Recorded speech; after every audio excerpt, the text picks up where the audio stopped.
오늘 함께 살펴보신 말씀은 말씀 중에 1절에서 20절까지 살펴보도록 하겠습니다. 함께 읽으신 13장과 17장까지는 예수께서 인류 구속 사역을 완성하시기 위해 십자가 순환을 당하시기 전 제자들과 가진 마지막 만찬 자리인 마가의 다락방에서 있었던 일들을 기록한 내용입니다. 이것은 예수님께서 십자가 사건 후에 예수님이 부재 시에 세상에 남게 될 제자들을 준비시키기 위함이었습니다. 다락방 강화의 내용은 크게 세 부분으로 나뉘는데 13장의 만찬석에서 있었던 일과 14장에서 16장의 주님의 고별 설교, 그리고 17장의 주님의 대제사장적 기도로 구성되어 있습니다. 1절에 유월절 전에 예수께서 자기가 세상을 떠나 아버지께로 돌아갈 때가 이른 줄 아시고 세상에 있는 자기 사람들을 사랑하시되 끝까지 사랑하시니라 에서 요한이 유월절 전에라는 표현으로서 이 자리가 유월절 만찬의 자리였음을 보여주고 있을 뿐만 아니라 이후에 이어지는 예수님의 죽음이 과거 조상들이 출애굽 당시 죽음의 천사를 넘어가게 했던 유월절 사건과 영적으로 같은 맥락의 사건임을 말씀하고 있습니다.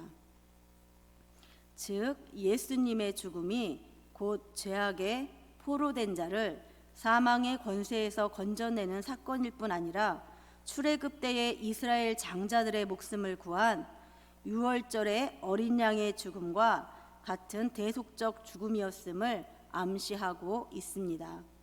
예수님께서 제자들의 발을 차례대로 씻기시는 12절에서부터는 발을 씻기시는 모범을 보이신 후에 제자들에게 발을 씻기신 의미를 이해하겠는지 물어보시면서 자신이 주와 선생으로서 제자들의 발을 씻기셨으니 제자들도 서로 발을 씻기는 것이 옳다고 하시면서 제자들에게 그들이 상전이시며 그들을 보낸 자이신 당신보다 크지 못하다는 것을 인식하고 당신의 모범을 이해하고 행하면 복이 있을 것이라고 말씀하고 있습니다.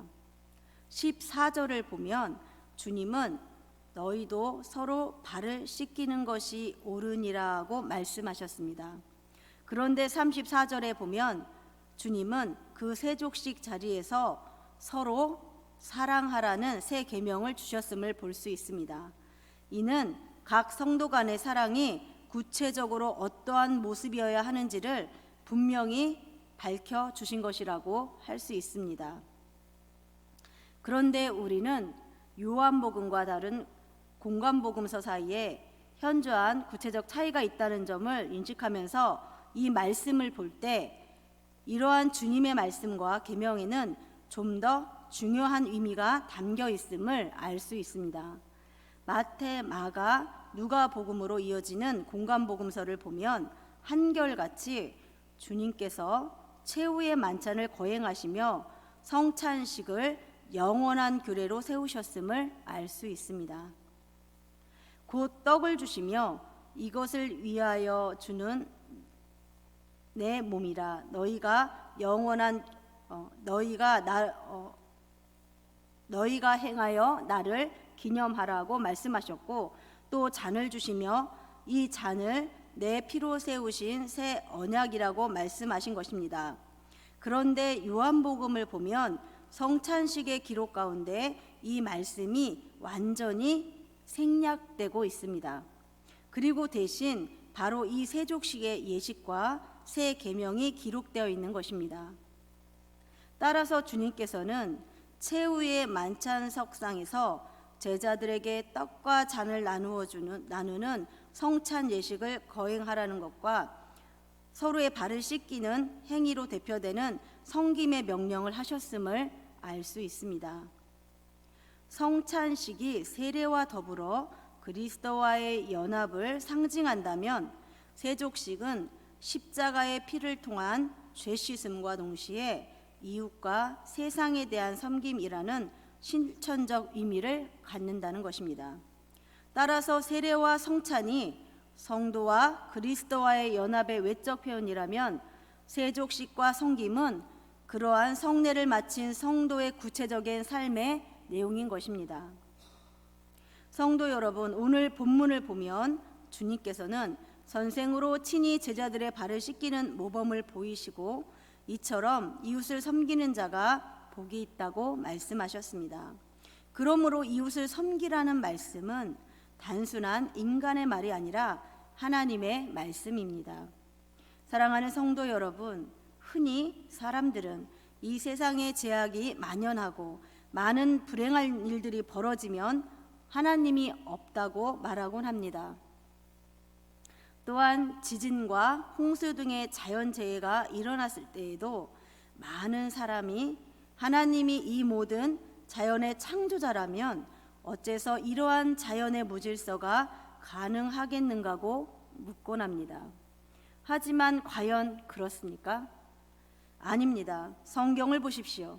그리스도께서는 이미 말씀을 통하여 난리가 거듭되고 자연에는 지진과 홍수, 기근과 같은 재앙이 일어날 것을 이미 말씀하셨습니다. 따라서 우리는 이 세상이 제약이 만연하고 어려운 일들이 거듭될수록 이러한 사실까지 예언하신 주님이 곧 하나님이시라는 사실을 더욱 굳게 믿어야 하겠습니다. 우리는 주님의 세상이 주를 배척할수록 더욱 주님을 신뢰하고